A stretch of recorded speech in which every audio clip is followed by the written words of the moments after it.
Can you see the screen? Anyone? একটু response করো please. দেখা যাচ্ছে, দেখা যাচ্ছে। ওকে, তোমরা কি তোমাদের ট্যাবটাও দেখতে পাচ্ছ বা বাকি জিনিসগুলো কি ডিস্টার্ব করছে তোমাদের?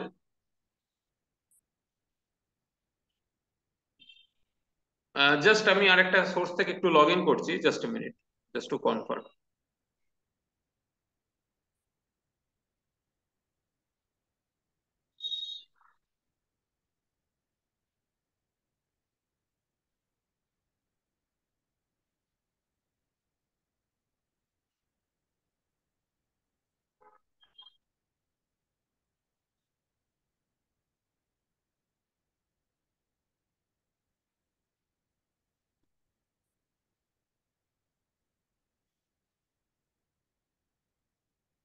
ওকে, somehow I am not able to join. ওকে, আশা করছি তোমরা পুরো স্ক্রিনটাই দেখতে পাচ্ছ। তো আজকে বেসিক্যালি আমরা যেটা আলোচনা করব সেটা হচ্ছে থাইরয়েড হরমোনগুলো সম্বন্ধে। এবং সেটা তোমরা দেখতেই পাচ্ছ ছবিতে যেমন দেখানো আছে, অলমোস্ট আমাদের গলার কাছে গ্রীবা অঞ্চলে দুটো প্রজাপতির মতো দুটো লোব থাকে। প্রজাপতির যেমন ডানা দুটো যদি পুরোপুরি ছড়ানো থাকে, সেটা যেমন দেখতে হয়, ঠিক ওই ধরনের একটা আমাদের গ্রন্থি রয়েছে যেটা গ্রীবা অঞ্চলে, যার প্রধান কাজ হচ্ছে আমাদের মেটাবলিজম, আমাদের বিপাক ক্রিয়ার হারকে নিয়ন্ত্রণ করা। দেখবে সেই কারণে অনেক সময় তোমরা হয়তো শুনেছো যে কেউ যদি খুব তাড়াতাড়ি রোগা হয়ে যাচ্ছে, মানে স্বাভাবিক, মানে এক্সারসাইজ বা ডায়েটের থ্রু দিয়ে নয়, কেউ যদি খুব তাড়াতাড়ি রোগা হয়ে যাচ্ছে বা হঠাৎ করে দেখা যাচ্ছে তাদের খুব তাড়াতাড়ি ওজন বেড়ে যাচ্ছে, তাহলে এই দুটোরই সম্ভাব্য কারণ হতে পারে যে তাদের হয়তো সম্ভবত থাইরয়েডের কোনো একটি রোগ হয়েছে, পরে হয়তো তোমরা জানতে পারো। এবং সে কোনটার ক্ষেত্রে কি হয় সেগুলো নিয়ে আমরা বেসিক্যালি আলোচনা করব। ওকে, তো সেই থাইরয়েড হরমোন সম্বন্ধে যদি জানতে চাওয়া হয়,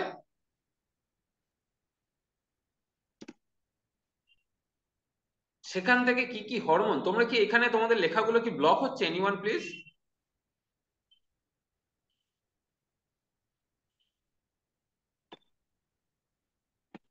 আশা করছি তোমাদের দেখতে অসুবিধা হচ্ছে না। ওকে, দ্য ফলিকিউলার সেল কি থাকে, থাইরয়েড গ্রন্থিতে দুটো কোষ থাকে।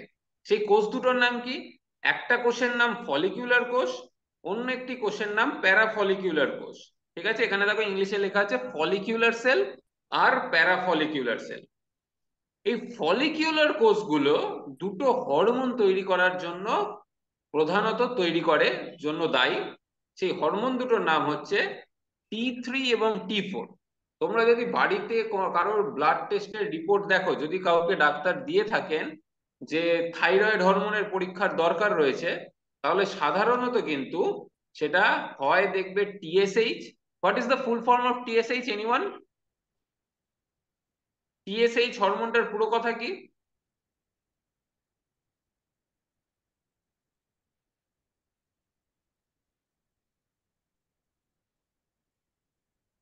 Anyone? Thyroid stimulating hormone. Okay, good. কোন গ্রন্থি থেকে ক্ষরিত হয়? হাইপোথ্যালামাস থেকে। না, থাইরয়েড স্টিমুলেটিং হরমোন হাইপোথ্যালামাস থেকে ক্ষরিত হয় না। হাইপোথ্যালামাসের নিচেই যে গ্রন্থিটা রয়েছে, পিটুইটারি থেকে ক্ষরিত হয় thyroid stimulating hormone.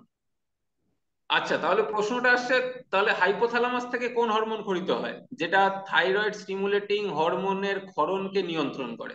Anyone? Hypothalamus একটি বিশেষ হরমোন ক্ষরণ করে, যে হরমোনটা পিটুইটারির ক্ষরণকে নিয়ন্ত্রণ করে।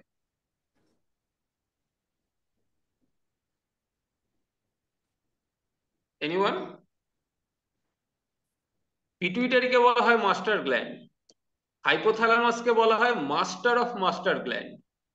তার মানে নিশ্চয়ই হাইপোথ্যালামাসের পাওয়ারটা একটু বেশি, মানে কন্ট্রোল করে পিটুইটারিকে। তাহলে পিটুইটারি থেকে যদি টিএসএইচ খরিত হয়, পিটুইটারি থাইরোট্রফ কোষ থেকে টিএসএইচ খরিত হয়, থাইরয়েড স্টিমুলেটিং হরমোন, যেটা থাইরয়েড গ্রন্থির ওপরে এসে কাজ করে, তাহলে পিটুইটারির গ্রন্থির ক্ষরণটাকে কে নিয়ন্ত্রণ করবে? দ্যাট ওয়াজ কোন একটা হাইপোথ্যালামিক হরমোন। সেই হাইপোথ্যালামিক হরমোনটার নাম কি? থাইরোট্রফ রিলিজিং হরমোন। শর্টে যেটাকে বলা হয়, আমি পেনটা ইউজ করার চেষ্টা করছি, জানি না কতটা করতে পারবো। দ্যাট উইল বি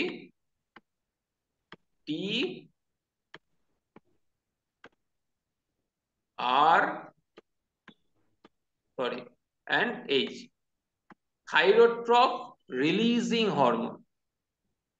কেন এই হরমোনটার নাম থাইরোট্রফ রিলিজিং হরমোন? এটা কোথা থেকে খরিত হচ্ছে? এটা খরিত হচ্ছে হাইপোথ্যালামাস থেকে। হাইপোথ্যালামাস থেকে টিআরএইচ বেরিয়ে কোথায় গেল? পিটুইটারিতে গেল। পিটুইটারির কোন কোষকে উদ্দীপিত করলো? থাইরোট্রপ কোষকে। সেই কারণে এটার নাম থাইরোট্রপ রিলিজিং হরমোন। থাইরোট্রপ গ্রন্থির কোষের ক্ষরণটাকে নিয়ন্ত্রণ করে বলে। ওকে, থাইরোট্রপ থেকে এবারে তাহলে কোন হরমোন খরিত হবে? থাইরোট্রপ থেকে, থাইরোট্রপ কোষ কোথায় রয়েছে? পিটুইটারিতে রয়েছে। পিটুইটারি থেকে কোন হরমোন খরিত হবে? Thyroid stimulating hormone TSH. সোজা গিয়ে থাইরয়েড গ্রন্থির উপরে কাজ করবে এবং থাইরয়েড গ্রন্থির ক্ষরণটাকে নিয়ন্ত্রণ করবে। ওকে ওকে, তাহলে টিএসএইচ পিটুইটারি থেকে কোথায় এসে কাজ করলো? থাইরয়েড গ্রন্থির উপরে কাজ করলো। আমি জানি না তোমরা আমার কার্সারটা দেখতে পাচ্ছ কিনা।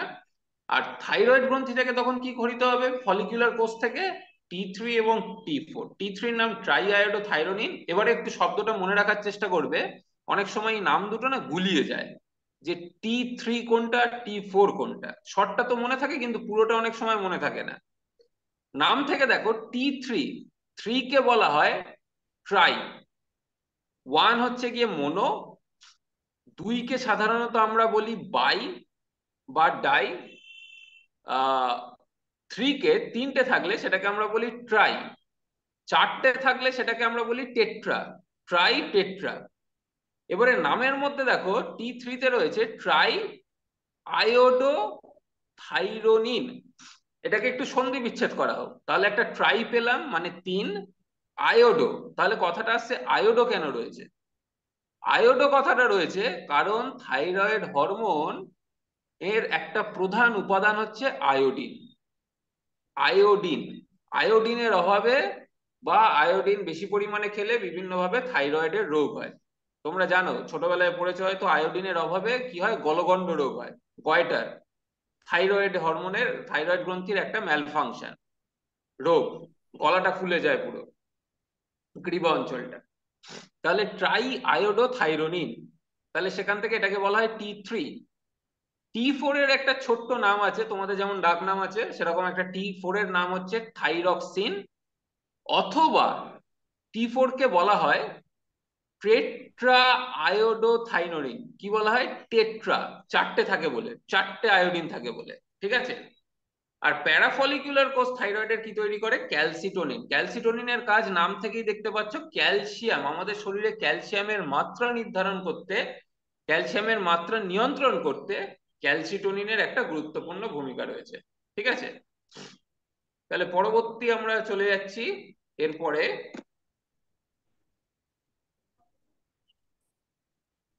Control of thyroid hormone secretion কিভাবে খরিত হয়, যেটা তোমাদেরকে একটু আগেই আমি বলছিলাম।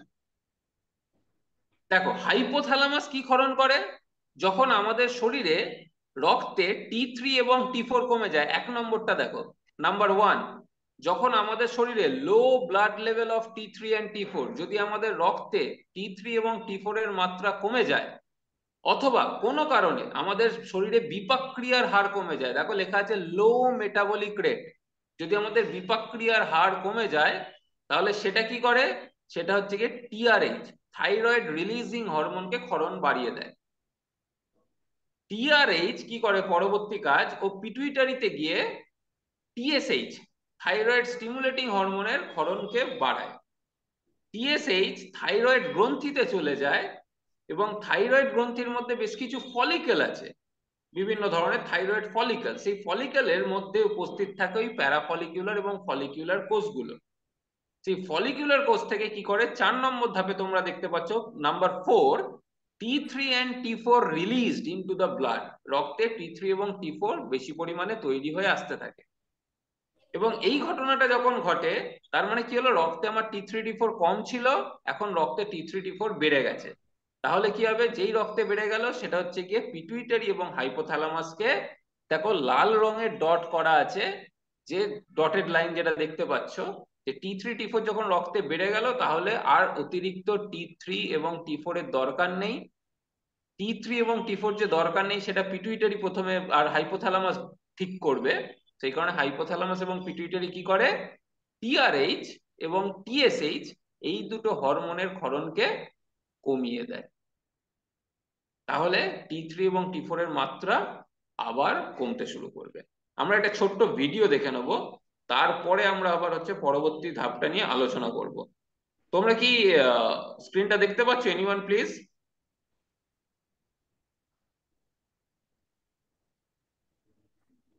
আর you able to see the entire screen? একটা ভিডিও, ইউটিউবের ভিডিও। একটু হাত তুলে রেসপন্স করো, নিমপিট বা কেউ একজন। দেখা যাচ্ছে, ওকে। এইখানে দেখো অজস্র গোল গোল হচ্ছে কি কোষ দেখানো আছে, যে কোষগুলো বেসিক্যালি থাকে থাইরয়েড গ্রন্থির মধ্যে।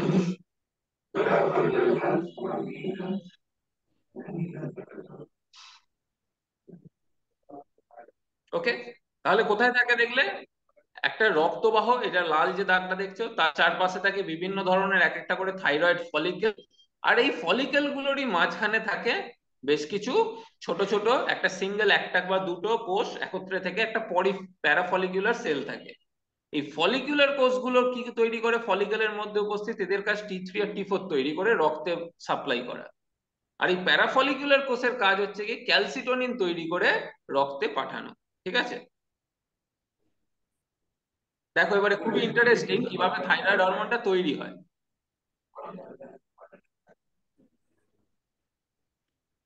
Follicular sell.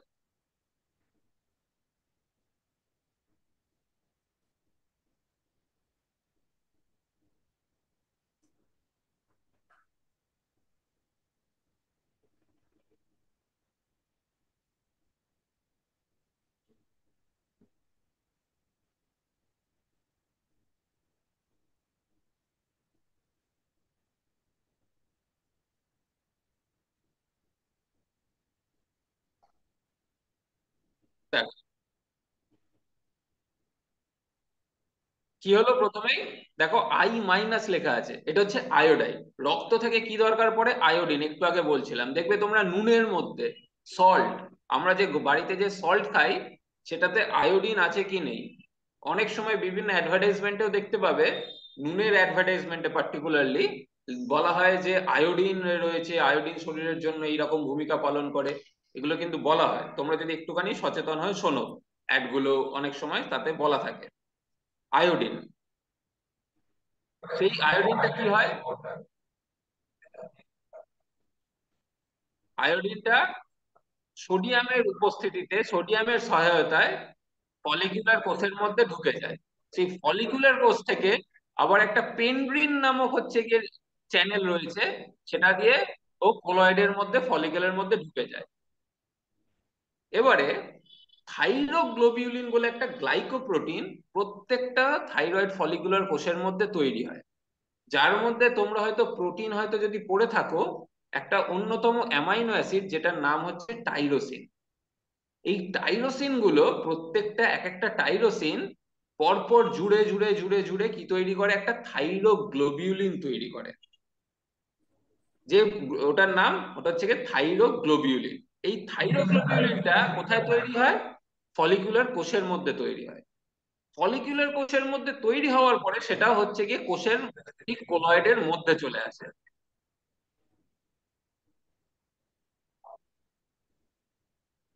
থাইরয়েড পেরক্সিডেস হচ্ছে গিয়ে একটা উৎসেচকের নাম।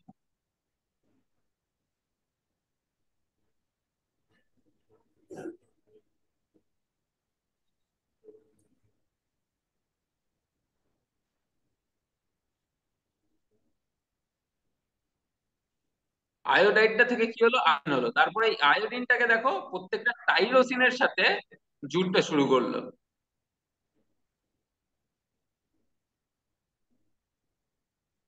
আয়োডিনের সাথে জুড়ে গেল।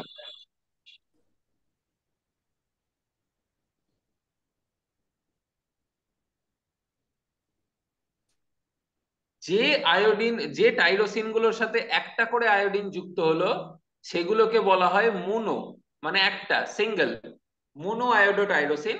আর যেগুলোর সাথে দুটো করে আয়োডিন জুড়লো সেটাকে বলা হয় ডাই আয়োডো টাইরোসিন। তাহলে এইভাবে দেখো একটা খুবই কমপ্লেক্স কেমিক্যাল রিয়াকশন হচ্ছে, এটা আমাদের শরীরে কন্টিনিউয়াসলি হয়ে চলেছে। কোথায় হচ্ছে? আমাদের থাইরয়েড গ্রন্থির ফলিকুলার কোষগুলোর মধ্যে হচ্ছে। যেই এই জিনিসটা তৈরি হয়ে গেল, সঙ্গে সঙ্গে আবার একটা কাটিং শুরু হয়। সেটাও থাইরয়েড পেরক্সিডেজ উৎসেচকটাই করে। কি করলো?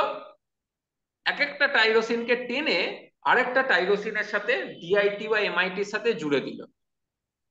তার ফলে কি হলো, তোমরা যদি একটু দেখো ছবিটা, 3 নম্বর যেটা প্রথমটায় দেখো কতগুলো টাইরোসিন রয়েছে, টাইরোসিনের সাথে কতগুলো হচ্ছে গিয়ে তোমার আয়োডিন হলো টোটাল, একটা, দুটো, তিনটে আয়োডিন রয়েছে। 2 নম্বরটাকে দেখো, ডান দিকে, একটা, দুটো, তিনটে আয়োডিন রয়েছে। আর সব থেকে নিচেরটাকে দেখো ভায়োলেট কালারের, যেটা দেখা যাচ্ছে আয়োডিন গুলো, একটা, দুটো, তিনটে এবং চারটে চারটে আয়োডিন রয়েছে। তাহলে একটু আগেই যেটা বলা হলো যে তিনটে iodine try iodo thyronine T3, দেখো চোখের সামনে T3 তৈরি হচ্ছে, সেটা তোমরা দেখতে পাচ্ছ, এবং T4টা।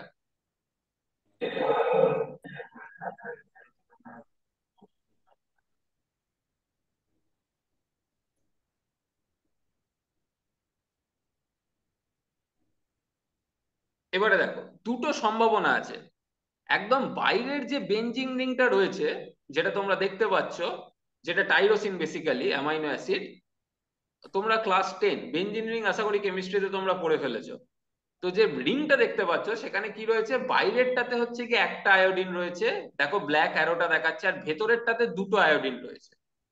তার ঠিক পরেরটাতেই দেখো, বাইরেরটাতে দুটো আয়োডিন রয়েছে এবং ভেতরেরটাতে একটা আয়োডিন রয়েছে। এটাকে বলা হয় T3 হরমোন। বাকিটাকে দেখো, পরেরটাতে দুটো আয়োডিন বাইরে রয়েছে রিংটাতে, একটা ভেতরেরটাতে রয়েছে, এটাকে বলা হয় রিভার্স T3।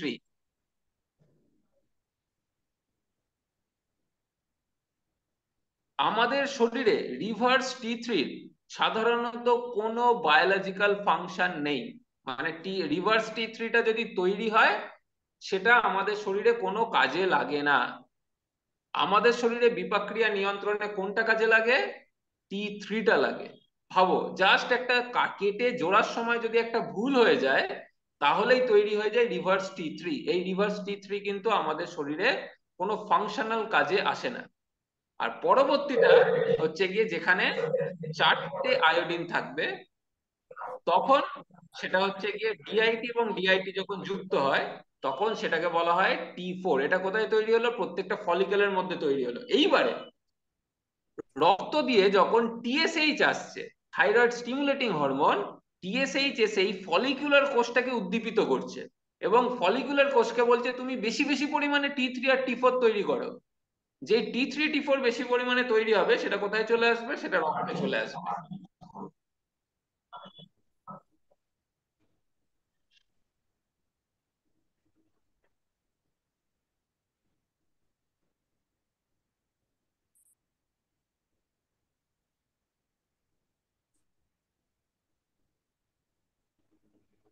তোমরা লাইসোজোমের কথা হয়তো পড়েছো। লাইসোজোম দেখো এবারে লাস্টে কি করবে, ওর মধ্যে প্রচুর উৎসেচক থাকে। ওরা কাটবে, কেটে দেখো T3 এবং T4 ফলিকুলার কোষ থেকে রক্তে বেরিয়ে গেল, এবং রক্তে এসে রক্ত দিয়ে চলে গেল। Very simple. তো এই ঘটনাটা হচ্ছে গিয়ে কন্টিনিউয়াসলি হয়ে চলেছে কোথায়? আমাদের শরীরের মধ্যে। তাহলে T3 এবং T4 পরবর্তী কি কি কাজ করে, সেটা আমরা একটু কুইকলি দ্রুত দেখে নেব। কি কি কাজ করে? Increase basal metabolic rate. Basal metabolic rate হচ্ছে গিয়ে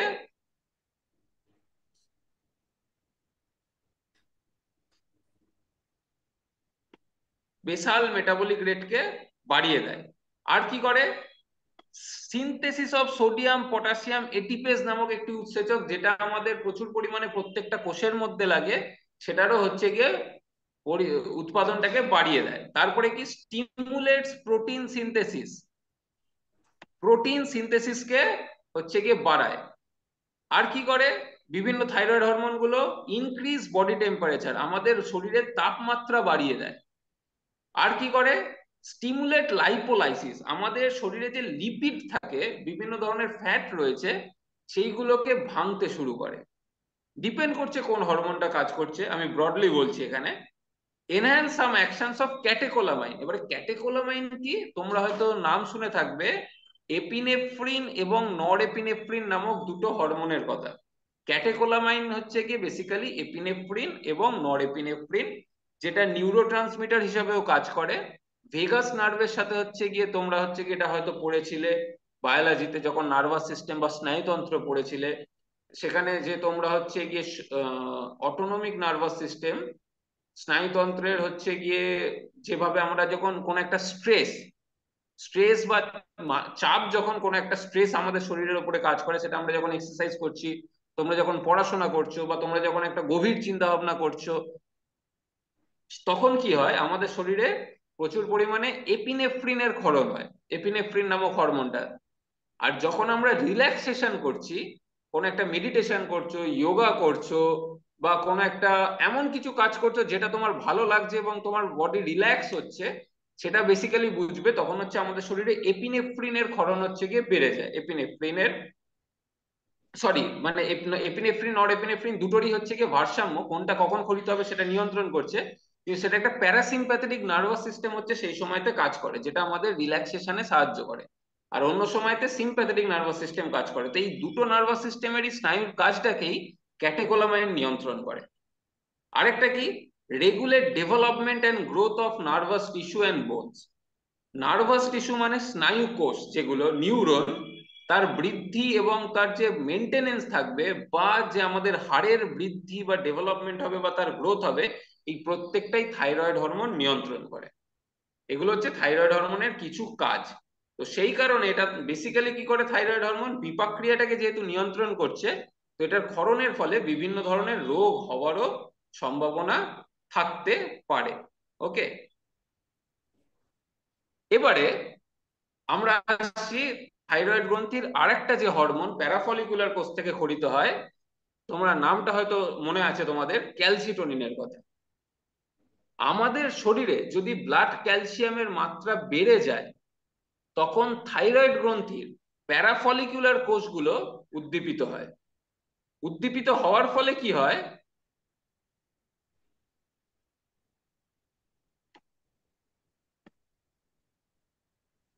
প্যারাফলিকুলার কোষগুলো উদ্দীপিত হয়। উদ্দীপিত হলে, আমি পেনটা ইউজ করছি, প্যারাফলিকুলার কোষ, প্যারাফলিকুলার কোষ উদ্দীপিত হলে রক্তে ক্যালসিটোনিনের ক্ষরণ কি হয়, বেড়ে যায়। ক্যালসিটোনিন কি করে, ক্যালসিয়াম চারটে অঙ্গের উপরে কাজ করে। এক নম্বরটাকে ধরে নেওয়া হচ্ছে গিয়ে বোন, আমাদের হাড়ে। দু নম্বর হচ্ছে আমাদের অন্ত্রে। তিন নম্বর হচ্ছে গিয়ে কিডনিতে। এই তিনটে অংশে হচ্ছে গিয়ে ক্যালসিটোনিন যায় এবং কাজ করে। কি ধরনের কাজ করে, ক্যালসিয়ামের মাত্রা যেহেতু রক্তে বেশি রয়েছে, ক্যালসিটোনিন কি করে, রক্তের হাড়ের গায়েতে বেশি বেশি পরিমাণে ক্যালসিয়াম জমাতে থাকে। কি করে, হাড়ের গায়েতে বেশি বেশি পরিমাণে ক্যালসিয়াম জমতে থাকবে। মানে ধরে নিতে পারো হাড়টা আরো মজবুত হবে, কারণ রক্তে বেশি পরিমাণে ক্যালসিয়াম রয়েছে। রক্তে বেশি পরিমাণে ক্যালসিয়াম থাকলে কি ক্ষতি হতে পারে, কেউ বলতে পারবে, এনিওয়ান? যদি এই ক্যালসিটোনিন ঠিকমতো কাজ না করে এবং বহু সময় ধরে, দীর্ঘ সময় ধরে রক্তে ক্যালসিয়ামের মাত্রা বেশি রয়েছে, তাহলে সেটা আমাদের শরীরে কি ধরনের প্রভাব ফেলতে পারে, এনিওয়ান?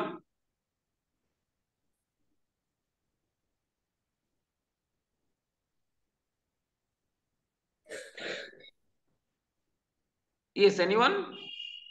খুব সহজ একটা রোগের নাম বললে তোমরা বুঝতে পারবে। তোমরা হয়তো অনেক সময় শুনেছো যে বিভিন্ন অঙ্গে, হয়তো কিডনিতে, হয়তো গল ব্লাডারে, তারও বিভিন্ন কারণ আছে, তো সেখানে অনেক সময় স্টোন হয়। তো বেশি পরিমাণে সেটার জন্য কোলেস্টেরলও দায়ী রয়েছে, সেখানকার জন্য বাইলো সল্ট নামক একটি পদার্থ সেটাও দায়ী রয়েছে। কিডনিতে আরো অজস্র এলিমেন্ট রয়েছে যেটার জন্য স্টোনের পাথর তৈরি হওয়ার কারণ থাকে। কিন্তু অন্যতম আরেকটা কারণ হচ্ছে কি প্রচুর পরিমাণে ক্যালসিয়াম থাকা। সেই ক্যালসিয়াম গুলো যেহেতু শরীরের রক্তের মাধ্যমে সারা শরীরে বাহিত হচ্ছে, বেশ কিছু অঙ্গে সেটা হচ্ছে অতিরিক্ত জমা হতে হতে পাথরের আকারও ধারণ করতে পারে, ছোট ছোট। তো এই ক্যালসিয়ামটাকে তাহলে প্রপারলি বিভিন্ন জায়গায় পাঠাতে হবে। কোথায় পাঠাবে?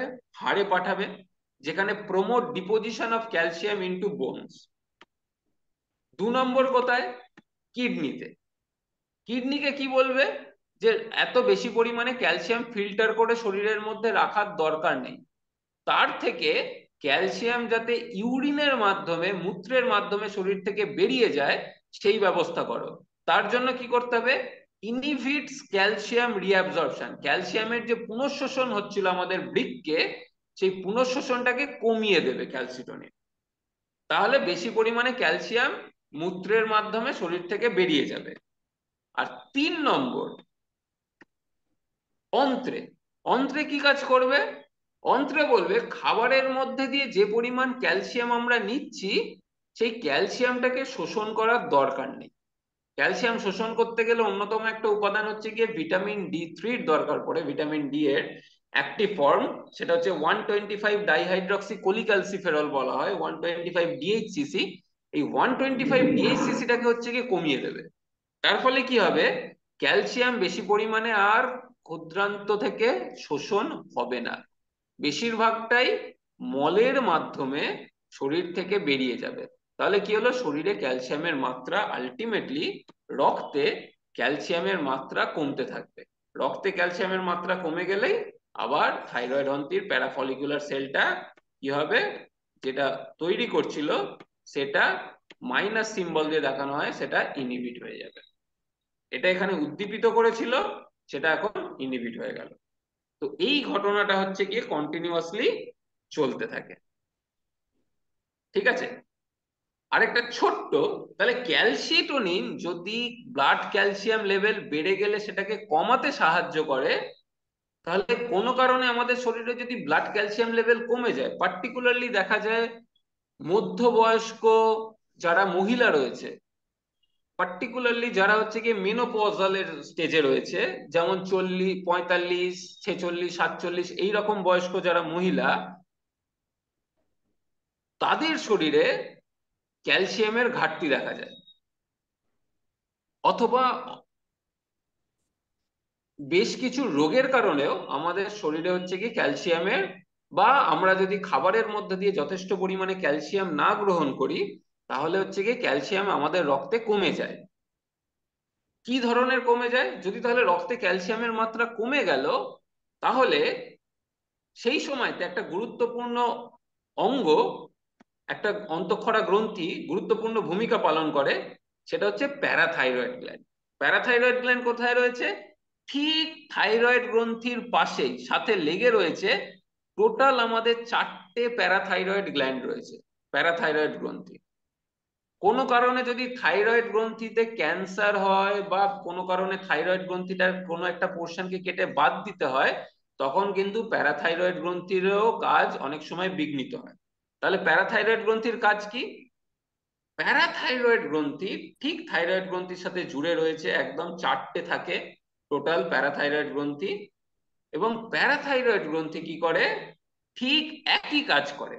দেখো এখানে হাড়ে গিয়ে কাজ করবে, বৃক্কে কাজ করবে, এবং আমাদের অন্ত্রে কাজ করবে। কি কাজ করবে?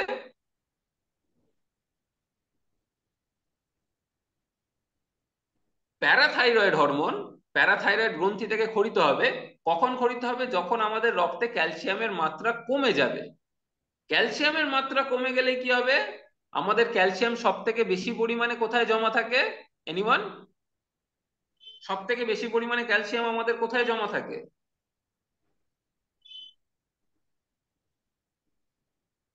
Any school, anyone?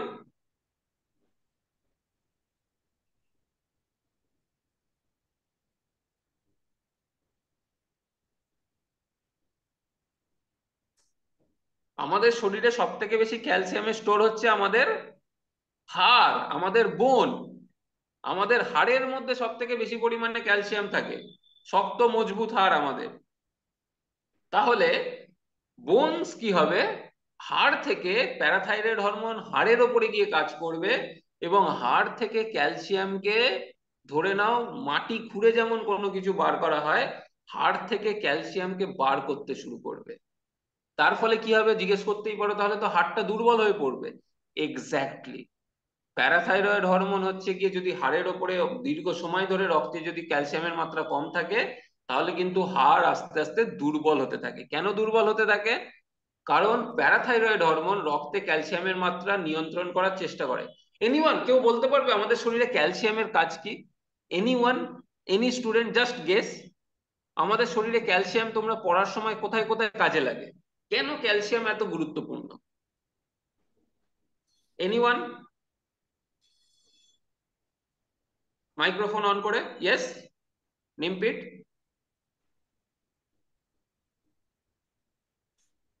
গো ahead. Bansberia municipal high school, Nasigram, Darbasini, Begampur. Anyone? Shibpur, Nawabganj.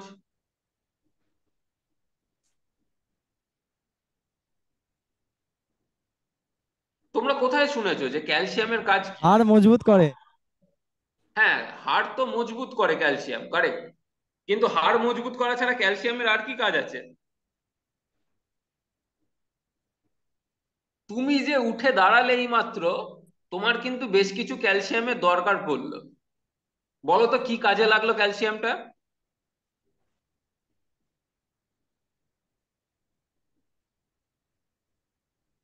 পেশির সংকোচনে। আমাদের যে মাংসপেশি রয়েছে, মাংসপেশির সংকোচন করার জন্য কিন্তু প্রতি মুহূর্তে তোমরা যখন খাতায় কিছু লিখছো, তোমার কিন্তু জেনে রাখো যে ক্যালসিয়ামের দরকার পড়ছে। কারণ পেশির সংকোচন প্রসারণ ক্যালসিয়াম ছাড়া সম্ভব নয়। যাদের শরীরে ক্যালসিয়ামের অভাব আছে তাদের হাড় তো দুর্বল হবেই, তার সাথে বসে যাও, তার সাথে কি হবে? তাদের, তারা দুর্বল অনুভব করবে। তার কারণটা কি? ক্যালসিয়ামের মাত্রা তাদের শরীরে কম রয়েছে। আর একটা বিশেষ জায়গায় হচ্ছে ক্যালসিয়ামের দরকার পড়ে। আমি যেই কথাটা বললাম, তুমি একটা কিছু কাজ করলে, রাইট? তুমি উঠে দাঁড়ালে বা তুমি একজন বসলে, যে ছাত্রটি, এই যে বার্তাটা তোমার কান থেকে মাথায় পৌঁছলো, মাথা থেকে হচ্ছে গিয়ে সেটা তোমার বিভিন্ন মাংসপেশিতে পৌঁছলো, এটা কে বহন করে নিয়ে গেল? তোমার স্নায়ুতন্ত্র। স্নায়ুতন্ত্রে কি সাইন্যাপস, তোমরা হয়তো নাম শুনেছো, সেখানে যে নিউরোট্রান্সমিটার গুলো রিলিজ হলো, নিউরোট্রান্সমিটার গুলো ক্ষরণ হয়ে পরবর্তী নিউরনকে যে উদ্দীপিত করলো, পরবর্তী ডেনড্রন গুলোকে যে উদ্দীপিত করলো, সেখানে কিন্তু ক্যালসিয়ামের দরকার পড়েছে। প্রচুর পরিমাণে ক্যালসিয়ামের দরকার পড়েছে। তার মানে ক্যালসিয়াম যদি আমাদের শরীরে কম থাকে, শরীরকে জাস্ট স্বাভাবিক কার্যকলাপ চালানোর জন্য রক্তে কিন্তু বা শরীরের বিভিন্ন অংশে যথেষ্ট পরিমাণে ক্যালসিয়ামের দরকার। এবং সেই ক্যালসিয়াম যদি খাবারের মধ্যে দিয়ে পর্যাপ্ত পরিমাণে শরীরে না পৌঁছয়, তাহলে পিটিএইচ হরমোনের ক্ষরণ বেড়ে যায় এবং ও হাড় থেকে খুঁড়ে খুঁড়ে ক্যালসিয়ামকে বার করে শরীরের অন্যান্য অংশে পাঠানোর চেষ্টা করে, যাতে আমরা সেই কাজটা করতে পারি। কিডনিতে কি হয়, বৃক্কে কি হয়? যদি ক্যালসিয়াম কমে যায়, বৃক্ক থেকে ক্যালসিয়ামের শোষণ বেড়ে যায়, তার সাথে কি হয় দেখো এখানে লেখা আছে ভিটামিন ডি অ্যাক্টিভেট হয়ে যায়, ভিটামিন ডি অ্যাক্টিভেশন হয়। আর একটা কি হয়, অন্ত্রে আমরা যে খাবারটা খাচ্ছি, অ্যাক্টিভেটেড ভিটামিন ডি ক্যালসিয়ামকে শোষণ করে, করতে সাহায্য করে। কোথা থেকে? অন্ত্র থেকে। ভিটামিন ডি এর সাহায্য ছাড়া ক্ষুদ্রান্ত থেকে ক্যালসিয়ামের পুনঃশোষণ বা শোষণ কিন্তু খুবই কম হয়। ক্যালসিয়ামের পুনঃশোষণ প্রায় হয় না বললেই চলে, যতক্ষণ না ভিটামিন ডি সেখানে উপস্থিত থাকে। তার মানে কি, ধরো কোনো একজনের হাত ভেঙে গেছে, ডাক্তার ক্যালসিয়াম ট্যাবলেটের সাথে কিন্তু ভিটামিন ডিও সাথে দেবে। কেউ যদি, অনেকেই আছে, অনেক টু বি ভেরি অনেস্ট, অনেক হচ্ছে গিয়ে অনেকেই ডাক্তারখানায় না গিয়ে, ডাক্তারকে না দেখিয়ে ওষুধের দোকানে গিয়ে ক্যালসিয়ামের ট্যাবলেট কিনে খায়। কিন্তু ক্যালসিয়ামের ট্যাবলেট শুধু খেলে সেখানে কিন্তু কোনো উপকারে কাজে লাগতে নাও পারে। তার কারণ তার সাথে ভিটামিন ডিটাও খেতে হবে, নাহলে সব ক্যালসিয়াম কোথায় চলে যাবে? ক্ষুদ্রান্ত দিয়ে, মলের মধ্যে দিয়ে পরের দিন সকালে সব বেরিয়ে গেল। Vitamin D is essential. Okay, this is all for today. আর কিছু না, আজকের জন্য এই পর্যন্তই। সো কোনো কারণে যদি রক্তে ক্যালসিয়ামের মাত্রা কমে যায়, তাহলে এইগুলো অ্যাক্টিভেট হয়ে আমাদের রক্তে ক্যালসিয়ামের মাত্রা নিয়ন্ত্রণ করে। So thank you all of you. Any questions, any doubt? Any questions, any doubt? No sir. Next দিনকে আমরা তাহলে হচ্ছে কি আমরা অন্তঃক্ষরাতন গ্রন্থির আরেকটা অগ্নাশয় নিয়ে আলোচনা স্টার্ট করবো। Okay, so you can leave, it's sir already 4 minutes late. Thank you everyone, you can leave. Bye everyone.